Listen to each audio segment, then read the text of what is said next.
Fala aí, galera. Feliz quinta-feira, melhor dia da semana, né? Que é o dia que tem alguma coisa de história para vocês lerem, para vocês fazerem, para vocês assistirem, para vocês estudarem, né? O resto é tudo chato. Mas, enfim, a gente está aqui hoje para dar continuidade ao eixo temático que a gente está trabalhando agora, que é o de democracia e cidadania.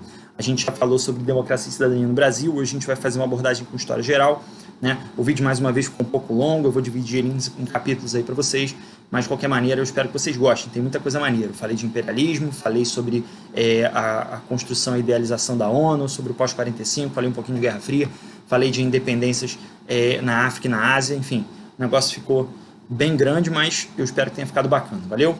Então, vamos começar, vamos lá. Bom, galera, então, da mesma maneira que a gente fez uma análise, observou toda a trajetória política republicana do Brasil durante seus textos constitucionais, falando da participação política, dos referenciais para se construir um cidadão brasileiro, né, durante do final do século XIX e início do século XX, no período republicano, o que a gente vai fazer aqui hoje é olhar para o mundo um pouquinho, né, e perceber como esse processo de amadurecimento da democracia e dos princípios de cidadania universal, eles foram sendo construídos ao redor do mundo. E aí, né, o que a gente vai pegar aqui são os casos exatamente daqueles que não tiveram direito a esse processo de amadurecimento e o quanto isso foi brigado, o quanto isso foi lutado, o quanto isso foi difícil para determinadas regiões do mundo, né? E aí eu estou falando, obviamente, de regiões da América, da África, da Ásia e da Oceania, né? Então o que a gente vai fazer aqui hoje é isso. A gente vai olhar para a construção e para o amadurecimento do processo democrático e do conceito de cidadania universal nesses países, nesses territórios que não tiveram direito à sua autodeterminação dos povos durante muito tempo. Né? Lembrando que o significado de autodeterminação dos povos não tem nada a ver com um papo de coach aqui não. Né? Não estou falando de uma superdeterminação, de uma alta determinação. Estou falando de autodeterminação no sentido de determinar a si. Né? Então, a gente vai olhar aqui para os territórios e para os povos que não tiveram direito durante muito tempo ao amadurecimento da determinação das escolhas políticas internas, das escolhas constitucionais, do debate, da expressão e tudo mais, né? Então, o que a gente vai falar aqui agora é exatamente sobre essa sensação de pertencer ao próprio debate político que muitos territórios, muitos países não tiveram ao longo do século XIX e XX, beleza? Então, Bom, galera, então vamos lá, vamos começar do começo, né?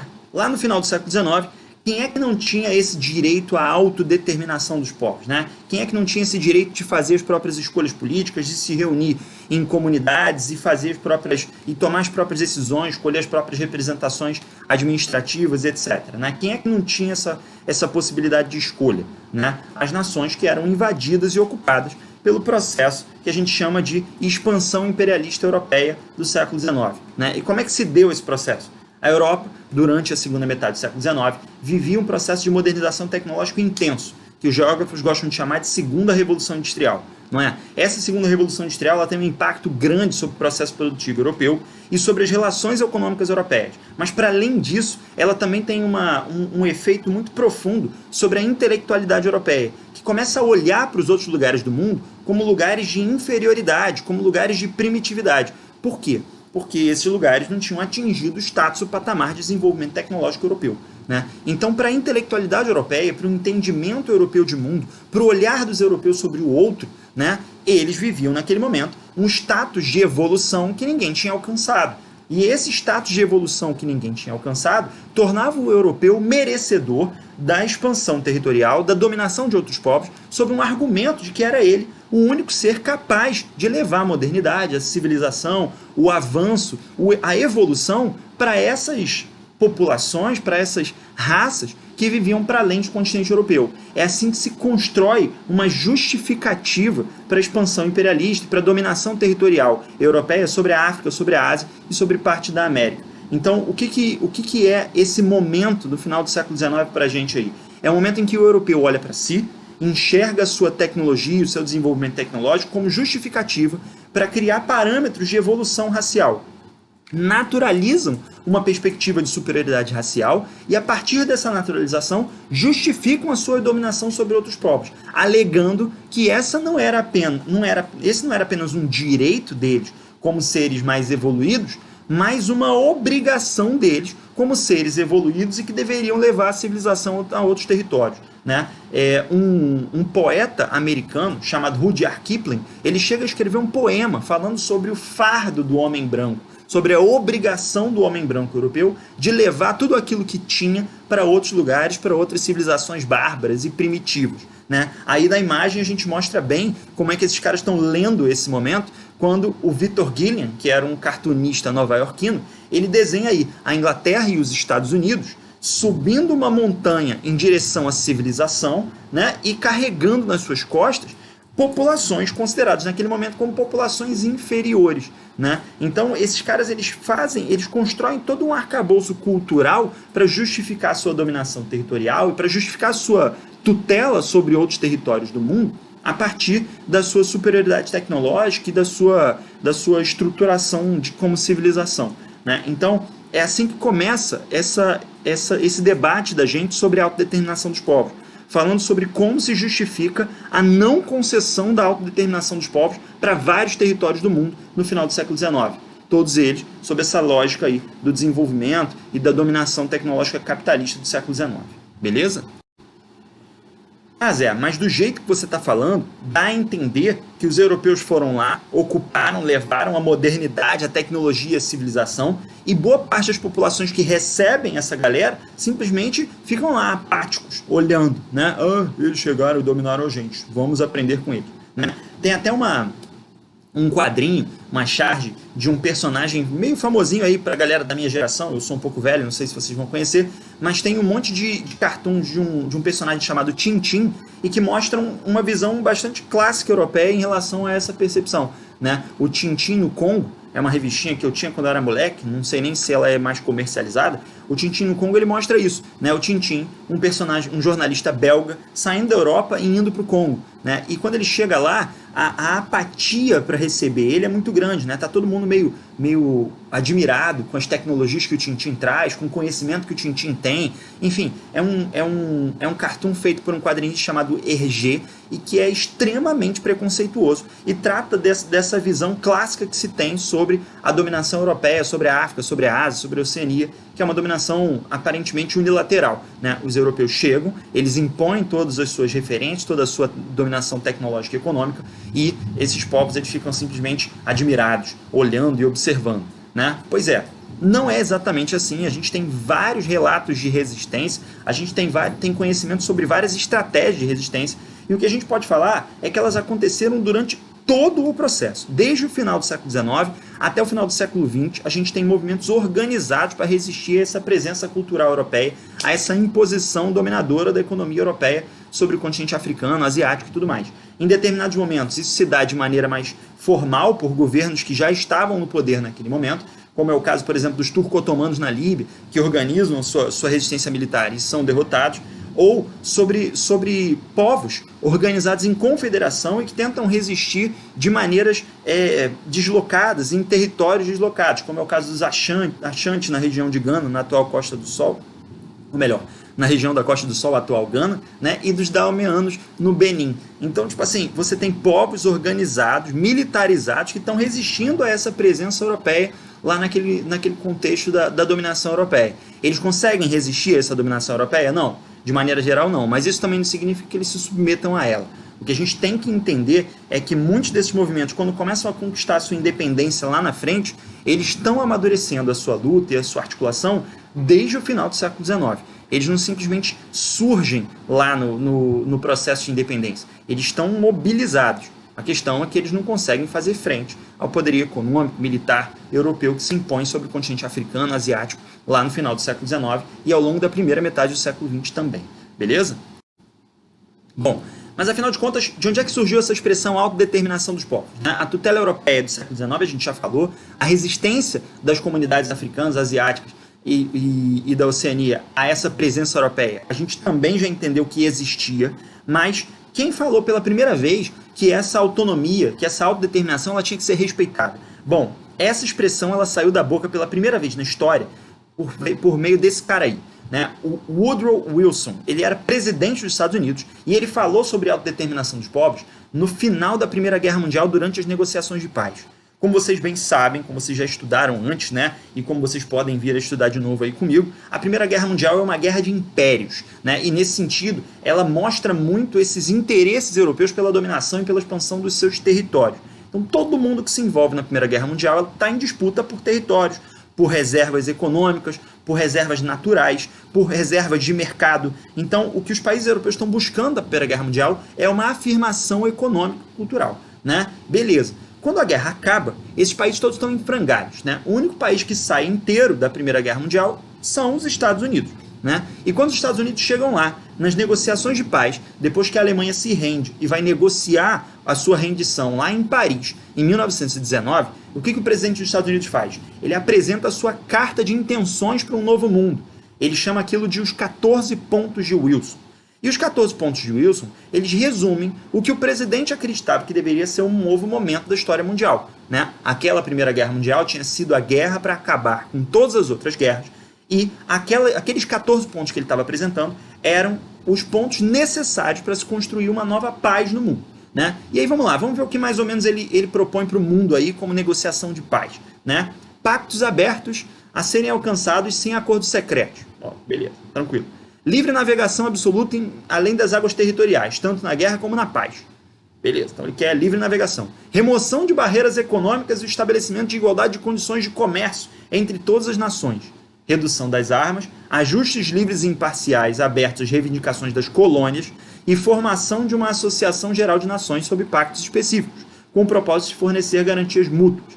Bom, deixa eu dar uma resumida aí para vocês. Eu não botei os 14 pontos, eu só botei 6 deles, né? Porque os outros falam todos de remoção de exércitos de territórios alheios aí, né? Os 14 pontos de Wilson eram negociados diretamente com a Alemanha, que ainda ocupava com seus exércitos uma porrada de países, né? Então o que o Wilson está querendo dizer com esses pontos todos aí? Ele está defendendo o seguinte, ele está defendendo que a Primeira Guerra Mundial ela foi ocasionada por grandes impérios que queriam cada vez mais territórios, e que a única forma desses conflitos acabarem era com os países europeus abrindo mão desses territórios e garantindo mais respeito e autodeterminação dos povos para esses territórios coloniais.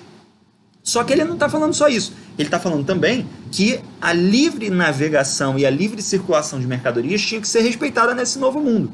Ó, peraí.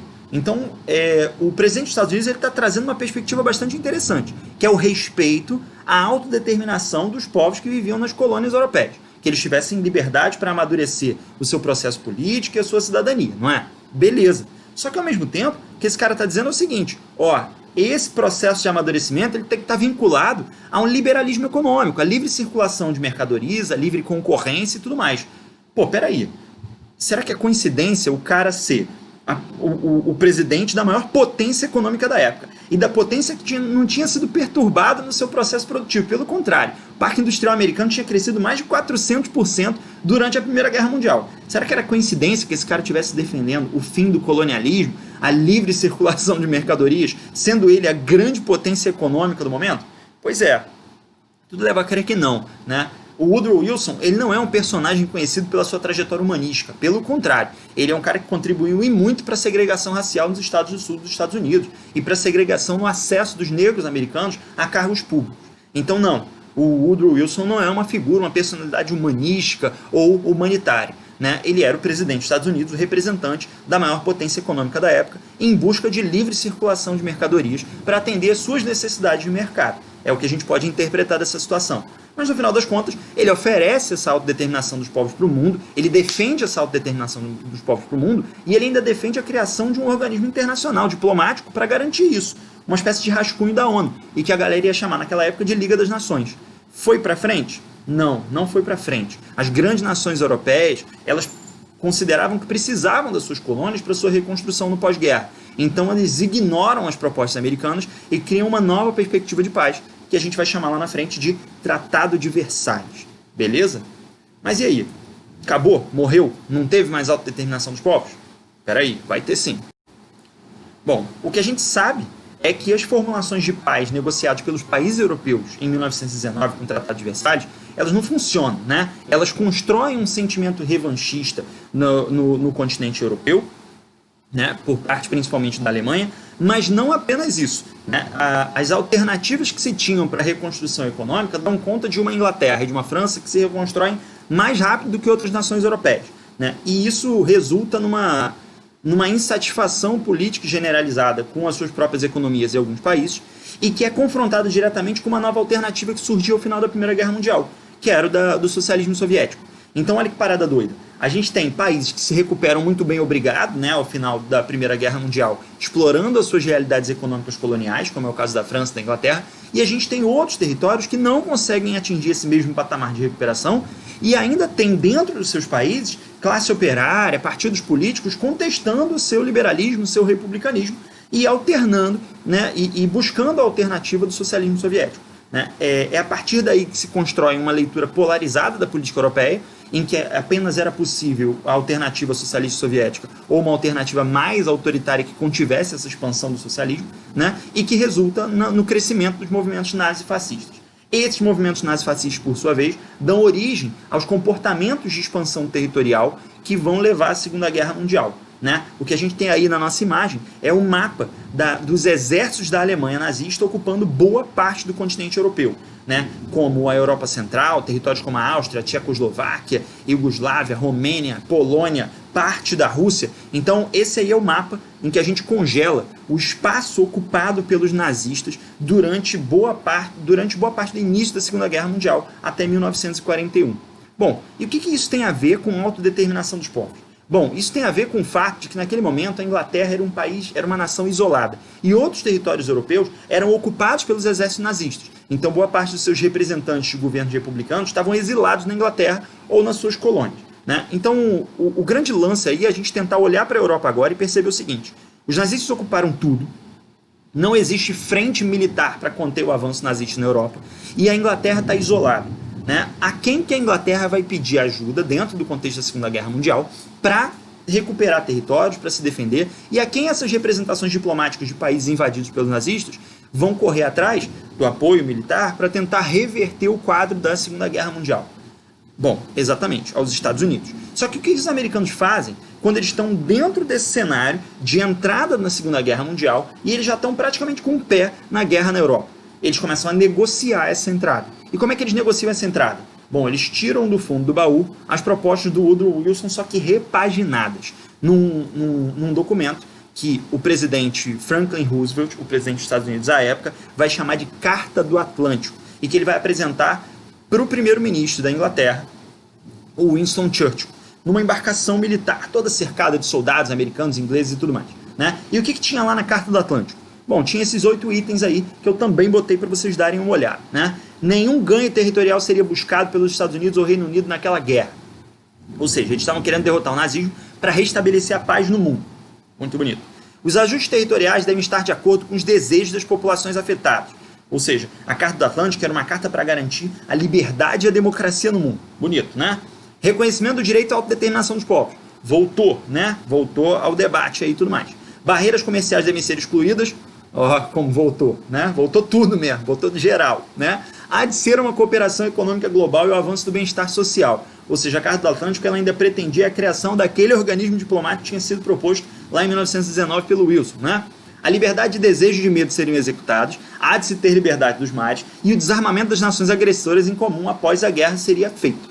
Pô, cara, se você olhar para esse documento aí, você vai perceber que ele é a representação dos 14 pontos de Wilson relidos. Só que agora, as nações europeias elas estavam pressionadas por uma invasão nazi-fascista das quais elas não conseguiam se livrar. E a ajuda dos Estados Unidos era fundamental para isso. Qual era a outra nação que podia ajudar esses territórios a se libertar dessa ocupação nazista? A União Soviética. Era o interesse dessas representações diplomáticas europeias, liberais e republicanos, aderir ao socialismo soviético para se livrar dos nazistas? Não. Então esses caras todos vão lá e assinam a Carta do Atlântico. Ela é assinada pela Inglaterra, mas ela também é assinada pela Holanda, ela é assinada pela Suécia, pela Dinamarca, um monte de países europeus, representações diplomáticas pra caramba vão lá e correm para assinar a Carta do Atlântico e se comprometer com um sistema político baseado nessas pretensões americanas aí para o futuro. Beleza? Então, é isso. Os americanos conseguem afirmar o compromisso europeu com a autodeterminação dos povos em 41, e é mais ou menos assim que o mundo vai se organizar no contexto pós-Segunda Guerra Mundial. Mas calma aí, tem mais coisa. Bom, não. Todo mundo na Europa assinou a Carta do Atlântico, se comprometeu com a autodeterminação dos povos, e esse processo estava simplesmente concretizado. Territórios na África, na Ásia, na Oceania vão se tornar independentes de uma hora para outra assim? Não. Isso não aconteceu de uma hora para outra, né? Embora aqueles movimentos de resistência que a gente falou lá atrás, quando a gente estava falando lá da resistência africana, asiática, a presença europeia, né, e tudo mais, e que essa resistência era permanente, pois esses movimentos eles ganham muita força no final da Segunda Guerra Mundial por causa da fragilidade dos exércitos europeus nas suas colônias, né? Então, a autodeterminação dos povos está sendo um compromisso europeu lá na Europa para combater o nazismo, e a independência é um processo que está correndo na África, na Ásia e na Oceania, porque há condições militares, políticos, sociais para isso, né? Beleza, mas quando é que essas coisas se encontram, né? Elas demoram um pouco para se encontrar. Primeiro porque um monte de países europeus eles adotam a estratégia no pós-Segunda Guerra Mundial de simplesmente ignorar o compromisso que firmaram na Carta do Atlântico, né? Então, nem todos os países europeus, é o caso da França, por exemplo, não simplesmente reconhecem a autodeterminação dos povos das suas colônias. Eles mantêm o seu colonialismo e insistem nisso. A Inglaterra também faz isso em muitos territórios e isso gera muitos conflitos que vão causar muito derramamento de sangue. Em outros momentos, a Inglaterra adota estratégias de empoderamento das elites locais para continuar mantendo relações políticas e econômicas com as suas colônias. Fez isso na Índia, fez isso em outros territórios da África também. Então, tipo assim, o que a gente precisa entender aí é que o processo de assinatura da Carta do Atlântico ele não é automático, né? Porque havia essa preocupação dos países europeus em não conceder a independência rapidamente, porque havia uma resistência, né?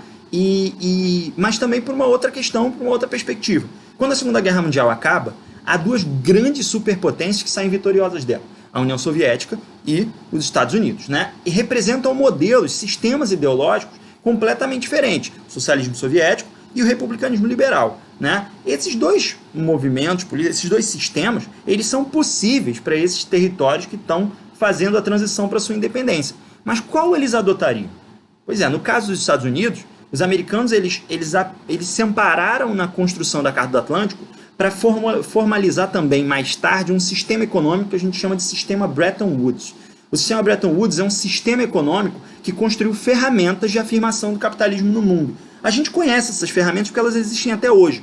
O Fundo Monetário Internacional, o FMI, é um deles. O Banco Mundial, que foi criado como Banco Internacional de Reconstrução e Desenvolvimento, ele é outro. Então, esses dois organismos financeiros internacionais, eles são criados também ao final da Segunda Guerra Mundial para financiar a reconstrução europeia depois da Segunda Guerra, mas também para financiar a modernização industrial capitalista nessas colônias que vão se tornar recém-independentes. Então, os americanos, junto com os europeus, eles criam um sistema econômico marcado pelo controle que tem desse sistema econômico para financiar a modernização e a transição econômica para o capitalismo dessas antigas colônias. Aqueles que se comprometessem com o processo de transição democrática, liberal, capitalista, receberiam esses auxílios e conseguiriam se afirmar dentro dessa modernização capitalista. A grande questão aí, o grande problema, é que não para só nisso, né? No final das contas, da mesma maneira que os americanos tinham as suas ferramentas para construir a dependência com o capitalismo e para fazer essa transição para o capitalismo, o socialismo soviético também tinha o seu discurso e as suas ferramentas para aproximar as guerrilhas de resistência e pela independência das antigas colônias do discurso socialista soviético. Então, havia lá uma presença soviética nas colônias defendendo a transição para uma independência socialista e havia também uma presença militar, política e econômica americana defendendo uma transição para o modelo republicano liberal, né? E essas duas presenças elas vão tornar o processo pela independência na África, na Ásia, na Oceania, mais lento, mais difícil e mais violento, né? Então, o que a gente precisa entender é que essa autodeterminação dos povos ela não foi automática. Por quê? Porque havia aí também uma série de outros interesses envolvidos, um engajamento americano e soviético em transições para os seus modelos de organização política e ideológica, e isso vai levar a mais tempo e a movimentos de independência mais duradouros e mais confusos. Muitos países que já tinham se tornado independentes àquela altura, na década de 40 e 50, né, vão perceber essa dificuldade em construir perspectivas de autodeterminação dos povos, né, nas colônias que estavam lutando pela independência. E vão associar isso, ora, aos exércitos europeus, ao discurso racista europeu, ora, à intransigência americana e soviética em participar desses processos e manter suas relações de dominação econômica nesses territórios, né? Então, o que a gente também precisa perceber dentro desse processo aí é que tem alguns países que vão perceber isso e vão começar a brigar contra ambos os modelos, né? Contra ambas as presenças, tanto soviéticas quanto americanas, né? E lideranças que se destacam nesse processo, lutando contra a interferência americana e soviética nos processos de independência, né? Aparecem 3 grandes representantes políticos de países importantes na geopolítica naquela época, né? O Nasser, que era o presidente do Egito, o Nehru, que era o presidente da Índia, e o Sukarno, que era o presidente da Indonésia. Esses 3 líderes globais, eles vão vão convidar outras nações independentes naquela época, recém-independentes naquela época, para uma conferência na cidade de Bandung, na Indonésia. E naquele momento, como eu digo aí no texto, o objetivo deles era defender o respeito aos princípios implícitos e explícitos no novo mundo em descolonização. Ou seja, o que eles estavam falando era o seguinte, olha só, a primeira coisa que vocês precisam entender, Europa, né, homem branco, a primeira coisa que vocês precisam entender é que vocês precisam respeitar o compromisso que vocês firmaram na ONU, o de respeito à autodeterminação dos povos. Esse era o objetivo explícito. Colonização não era uma parada que deveria estar mais acontecendo, né? Não deveria ter acontecido nunca, mas pelos compromissos que vocês firmaram, não deveria estar acontecendo mais agora, né? E quais eram os motivos implícitos, os princípios implícitos que esses caras estavam querendo defender? Bom, é que dentro desse processo de respeito à autodeterminação dos povos, o mundo, a Organização das Nações Unidas, os países europeus, eles devem se comprometer com tudo aquilo que cerca esse processo de colonialismo que ainda não tinha sido negado pelos países europeus, que era o racismo, que era a imposição de dominação econômica, né, a imposição de sistemas ideológicos, o militarismo ostensivo de europeus, americanos e soviéticos nessas colônias que estavam lutando pelas suas independências. Então, havia motivos explícitos, né, para a Conferência de Bandung, que eram defender a autodeterminação dos povos, um compromisso básico, e havia motivos implícitos, que eram defender o combate às outras questões relacionadas à autodeterminação dos povos, né? E aí vamos lá, tem 10 princípios que foram concretizados nessa conferência e a gente vai ler ela aqui para vocês. Respeito aos direitos fundamentais, né? Liberdade, igualdade, tudo mais, tal caramba. Respeito à soberania e integridade territorial das nações. Reconhecimento da igualdade de todas as raças e nações grandes e pequenas. Não intervenção e não ingerência de assuntos internos de outro país. Respeito pelo direito de cada nação de defender-se individual e coletivamente. Recuso na participação de preparativos de defesa coletiva destinada para servir a interesses particulares das superpotências. Então, tipo assim, olha isso. Os caras eles estão basicamente falando o que a Carta do Atlântico deveria ter concretizado e não concretizou, que é o respeito à soberania, o respeito à não interferência militar no território dos outros. Ó, o 8 fala assim, ó, solução de todos os conflitos internacionais por meios pacíficos, com negociações, estímulo aos interesses mútuos de cooperação, respeito pela justiça e obrigações internacionais. Então, os caras eles estão fazendo o beabá das Nações Unidas, aí, né? Eles estão reafirmando o discurso das Nações Unidas. Só que tem uma coisa importante aí. Primeiro, que eles inserem a perspectiva do combate à questão do preconceito racial como uma parte desse discurso político de autodeterminação dos povos. E tem uma outra questão aí. O que eles estão dizendo é que esses princípios agora eles não estão sendo defendidos na Organização das Nações Unidas. Eles estão sendo defendidos numa conferência de países recém-independentes e que a partir de agora vão ser chamados de países não alinhados. Então você tinha lá, dentro daquele cenário de Guerra Fria, no pós-45, os países capitalistas, os países socialistas, e agora você tinha os países não alinhados à União Soviética ou aos Estados Unidos, né? Mais tarde, esses países passaram a ser chamados de Terceiro Mundo, né? Peraí, Terceiro Mundo? Terceiro Mundo não era o Brasil também?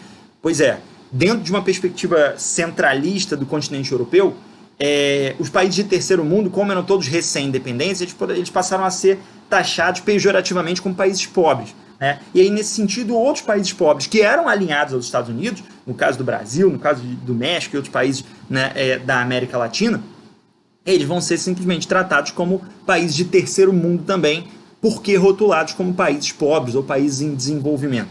Mas, a princípio, a origem da expressão terceiro mundo ela tem a ver com esse não alinhamento aí, do qual faziam parte países participantes da Conferência de Bandung e países que participaram de outras futuras reuniões para discutir o não alinhamento, a autodeterminação dos povos, o combate ao racismo e etc. Beleza? Bom, Zé, então peraí. deixa eu ver se eu entendi. Você tinha lá Estados Unidos e União Soviética com presença militar e material, bélica e econômica, tentando estimular ao máximo esses processos de independência, né, para que eles fossem processos de independência que fizessem a transição para os seus sistemas, certo? Certo. Você tinha também movimentos de resistência que desde o final do século XIX acumulavam um legado de luta contra a presença dominadora europeia nesse continente, certo? Certo. Então, o que estava faltando para esses caras se tornarem independentes de fato? Por que demorou tanto? Por que não foi tudo logo lá entre 45 e 55? Por que no final dos anos 50 já não tinha acabado tudo? Bom, vamos lá. A presença americana, a presença soviética fizeram com que esses movimentos de independência na África, na Ásia, eles fossem muito fragmentados. Por quê? Porque dentro desses territórios não haviam só uma etnia ou duas etnias. Haviam várias etnias, algumas majoritárias, outras não. E o fato é que a estratégia de americanos e soviéticos durante esses processos de independência era financiar algumas etnias a tentar assumir o poder. E aí, nesse sentido, várias guerras civis aconteciam nas nações africanas, asiáticas e na Oceania, né? Então, essas independências elas custaram muito a acontecer por causa de uma interferência ostensiva militar, econômica, financiando guerrilhas, tanto do lado dos Estados Unidos quanto do lado da União Soviética. A grande questão aí é que esses movimentos eles também vão dar origem a um comportamento africano, asiático, árabe, e que é muito maneiro, né? O primeiro deles que a gente vai falar aqui agora é um comportamento que a gente vai chamar de panafricanismo. O que era isso, né? Bom, a palavra pan vem do grego e significa união, né? Então, panafricanismo seria a união dos povos africanos. Quem defendeu isso pela primeira vez foi um cara que não era nem africano. Ele era de Trinidad e Tobago e o nome dele era Henry Williams, né? O Henry Williams, o que ele dizia era o seguinte: ele dizia que embora houvessem interesses multiculturais, houvessem várias etnias em disputa e com crenças e perspectivas diferentes no continente africano, né, havia um interesse comum entre todas essas etnias, que era a expulsão dos invasores, dos dominadores europeus, né?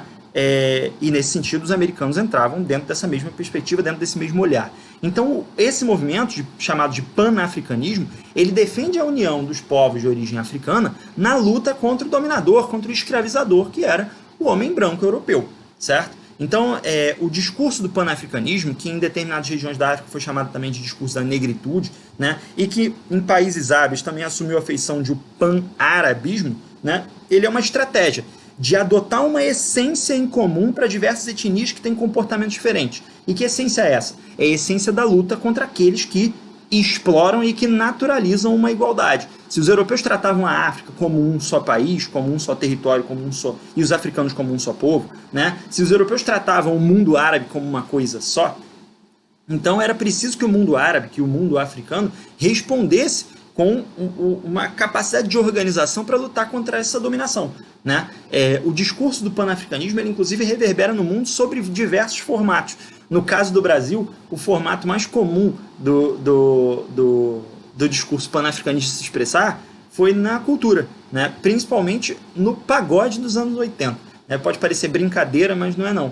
Um monte de grupos de pagode dos anos 80 se inspiravam no discurso panafricanista de independência das colônias africanas para defender uma essência do ser negro no Brasil e do ser alvo de racismo e de preconceito e de ofensas e de violências no Brasil por causa de um passado de escravidão, né? Então, grupos de pagode como Soweto, Negritude Júnior, Raça Negra, Só Preto Sem Preconceito, Os Morenos, são grupos de pagode que nos seus nomes remontam a essa estratégia de adotar uma essência do ser negro. Ser africano é tudo a mesma coisa? Todos têm a mesma origem? Não. Todos têm as mesmas crenças? Não tem. Mas todos têm uma coisa em comum. Foram alvos da agressão, da dominação e da escravização do homem branco europeu. E aí, nesse sentido, esse é um mito de origem que pode fortalecer um discurso de identidade coletiva na luta contra o preconceito, né? Então, o panafricanismo ele é muito importante dentro desse processo de independência, assim como o pan-arabismo também é muito importante nos processos de independência do mundo árabe, né? Assumir essa estratégia de construção de um nacionalismo em torno da identidade dos dominados é muito importante na luta contra as dominações. Pois é, Uma vez que esses países, que esses territórios todos da África conquistam a sua independência baseados num discurso de união e de pan-africanismo, né, a gente precisa também lidar com um outro problema, que é o fato de que, uma vez independente, a África tem uma pancada de etnias, né, e que as fronteiras desses países que se tornaram independentes ao final, né, dos anos 70, ali, dos anos 80, dos anos 60, dos anos 70 e 80, né, essas fronteiras, elas não foram definidas com base numa identidade cultural, numa identidade étnica dos africanos, né, elas foram construídas a partir de um interesse, de uma diplomacia econômica europeia. São fronteiras que são tidas como fronteiras artificiais, criadas pelos europeus e concentradoras de muitas etnias. A gente tem, inclusive, aí um mapa aqui para mostrar isso para vocês, né? De um lado a gente tem aqui as fronteiras políticas da África, né?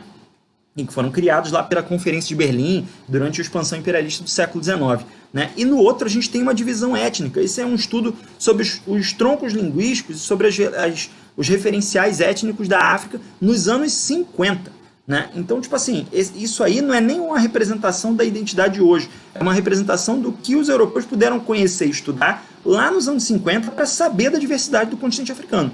Então, vamos lá. Como é que se fala agora, hoje, de autodeterminação dos povos no continente africano, se você tem um país, por exemplo, como a África do Sul, e que concentra 23 etnias diferentes, né? Como é que essa galera consegue construir a sua própria realidade e fazer respeitar as suas crenças religiosas, a sua identidade, a sua cultura, dentro de um sistema que deveria ser nacional e unitário? Pois é, esse é o longo caminho que se tem pela frente nos continentes africanos e até asiático, no continente africano e asiático, para amadurecer os seus processos de autodeterminação dos povos, né? Hoje, né, a grande maioria desses países não tem só um idioma, tem vários idiomas oficiais. Hoje, muitos desses países têm constituições diferenciadas para garantir o respeito às identidades étnicas, às tradições regionais, às tradições locais, e no final das contas, isso tudo está muito associado ao fim da Guerra Fria. Por quê? Bom, porque quando a Guerra Fria acaba, lá em 1991, com o final da União Soviética, e esse é um assunto que eu também vou tratar no futuro, né? Mas quando a Guerra Fria acaba, com o fim da União Soviética em 1991, há uma espécie de relaxamento na presença ostensiva de forças militares americanas ou soviéticas nas colônias africanas e asiáticas. E aí o que significa isso? Significa que muitos grupos que estavam no poder de maneira ostensiva, militarizada, ditatorial, né, vão perder o fundamento e o financiamento dos Estados Unidos ou da União Soviética, mais dos Estados Unidos até, né? Então, eu vou só usar um estudo de caso, um exemplo aqui para mostrar para vocês como essa autodeterminação dos povos ela pode amadurecer mais com o final da Guerra Fria, né? A África do Sul era um país governado por brancos sob um modelo de segregação racial chamado de apartheid. Foi assim durante todo o século XX. Né? E esse era um sistema em que 10% da população era branca, concentrava 90% dos recursos, e os outros 90% da população eram negros e concentravam 10% dos recursos do país, né? E viviam com 10% dos recursos do país. Pois é, qual é o papo aí? O papo é que 90% dessa população era de negra, mas fragmentadas em diversas etnias. E essas etnias não conseguiam se organizar e se articular para lutar contra essa dominação de um governo minoritário mais branco, porque esse governo tinha um respaldo das Nações Unidas, do exército americano e tudo mais, né? Dentro de um contexto de Guerra Fria, esse governo garantia a estabilidade econômica capitalista que os americanos precisavam para que a África do Sul continuasse sendo um país do bloco capitalista, né? O que acontece em 1991? Bom, quando a União Soviética acaba e não há mais risco de uma revolução socialista soviética na África do Sul ou em nenhum outro lugar do mundo, porque o socialismo real acabou, né? O governo americano ele pode relaxar o seu amparo, o seu apoio militar a determinados governos autoritários, porque isso não significaria mais uma adesão desses países a algum tipo de guerrilha socialista soviética, porque não havia mais esse risco e esse financiamento, né? Então, o que começa a acontecer a partir dos anos 90? Né? Muitos governos autoritários, ditatoriais e militarizados da África e da Ásia e que eram sustentados e financiados pelo governo americano, eles assim o deixam de ser, né? É o caso do governo do apartheid na África do Sul em 1991. Quando a Guerra Fria acaba, né, as sanções da ONU começam a valer, os americanos não têm mais objeções a nenhum tipo de sanção à África do Sul, e rapidamente o governo ele começa a fazer a transição para o fim do apartheid. Em 1992, o principal líder da resistência ao apartheid, Nelson Mandela, é solto, recebe o Prêmio Nobel da Paz. Em 93, ele é eleito presidente da República, certo? Então, essa é a parada aí. No final das contas, o fim da Guerra Fria, ele abre um espaço para que a diversidade comece a buscar espaços de respeito e de autodeterminação no continente africano, no continente asiático. Bom, galera, eu espero que vocês tenham gostado do vídeo, né? A gente fica por aqui. A gente falou de muitas coisas nesse vídeo também, né? Mais uma vez ficou um vídeo um pouco longo aí, mas mais uma vez eu volto na tecla do vídeo da semana retrasada. A gente está aqui primeiro para traçar uma linha do tempo, falando sobre muitas coisas que aconteceram ao longo do século XX, né? Nas próximas semanas, com os próximos eixos temáticos que eu vou trabalhar, além de cidadania e democracia, eu vou tentar ser um pouco mais específico. O próximo tema que a gente vai trabalhar é mundo do trabalho, e aí a gente vai falar um pouco sobre as relações do sindicalismo do Brasil, a gente vai falar também um pouco sobre os direitos trabalhistas no mundo, né? Bom, a última coisa que eu queria falar é que vocês, na semana que vem, tem um feriado no Dia do Mestre na quinta-feira, mas eu vou passar, né, na sala de aula do Moodle de vocês aí para deixar umas questõezinhas sobre essa temática que a gente trabalhou hoje, questões de independência das colônias africanas e asiáticas, sobre o pós-45, posso botar uma questão ou outra sobre imperialismo também, tá? E vou botar com gabarito comentado mais uma vez para vocês darem uma olhada, beleza? Bons estudos aí, galera. Um abraço.